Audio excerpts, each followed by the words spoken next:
Quite hectic here today, is it always like this? It is, to be honest with you. It just, some days feel a little bit longer than others, but you arrive at about 8 o'clock in the morning and then I'm on my feet all day going from one podium to the other, and that goes on till 5 o'clock. And then the rest of the team, they stay on another hour or so after that. So it is, what you're seeing is only part of it. The second part of the show is when those people who choose to go to auction in about 2 or 3 weeks' time. So what are the kind of like advantages and disadvantages of working in TV? Obviously the hecticness would be a disadvantage. Yes, but I think in any work today, you know, there are many jobs where you have to apply yourself to long hours, and without questions there are great rewards to be got financially in television. So I think you've just got to tough it out and do those long hours because you're well paid for it. Can we take you away from the antique side of things? Because you did a few reality shows, Strictly Come Dancing, I'm a Celebrity, Who Do You Think You Are? And what made you want to get involved with those 3 shows? Well, basically, you know, it's something different. You know, you film over several years and perhaps your mainstream is, in my case, antique shows, and then something different, something challenging comes along.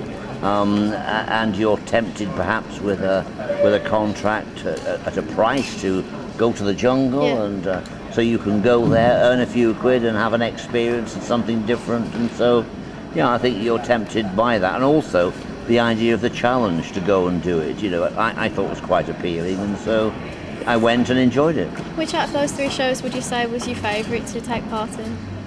Well, I enjoyed them all in different ways. I mean, certainly Strictly Come Dancing, I did the first series, and I don't think anyone realised just how strenuous it was going to be, the rehearsing that was needed.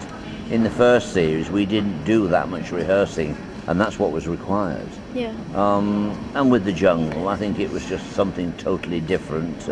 It's a one-off thing to do, quite fascinating. Yeah. Yeah, I mean, I haven't been on the skates yet, but never say never. Do you think you'd like to do something like that? I think the trouble with a lot of those shows now is fitting them in. I have this 2-year contract with ITV for Dickinson's Real Deal, and there isn't much time in between to fit in a long series. You might fit in the odd TV appearance, but to do a series which is going to take 3 months, it's impossible. Yeah.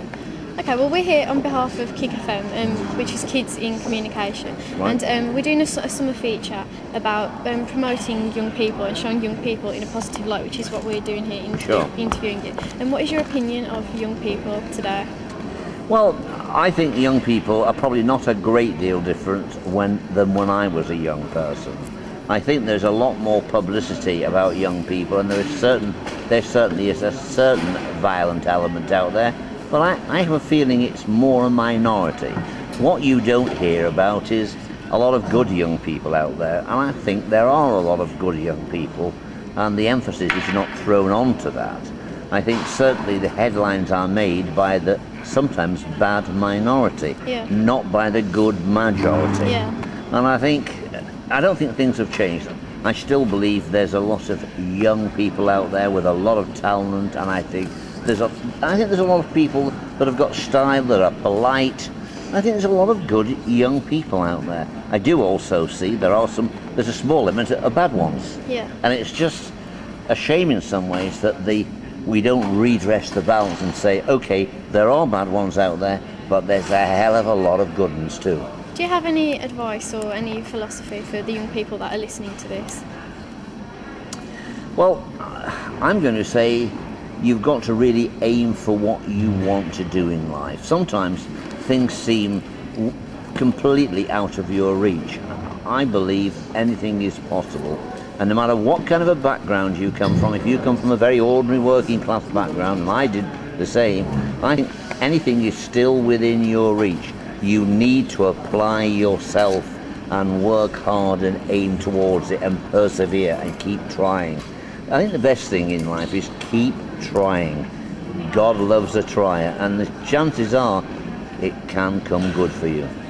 Okay, well, we understand you're busy, so we're going to let you get back to filming Dickinson's Real Deal in a minute. But before you go, I'd really like to sell Nat, so what do you think should be worth?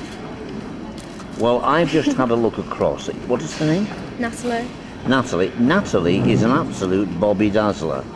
She's a bit of a sort, is Natalie. I'm going to say absolutely priceless. Okay, well, thank you for talking to us on Kick FM. It's been lovely having you on the show. Nice talking to you. Thank you. Okay.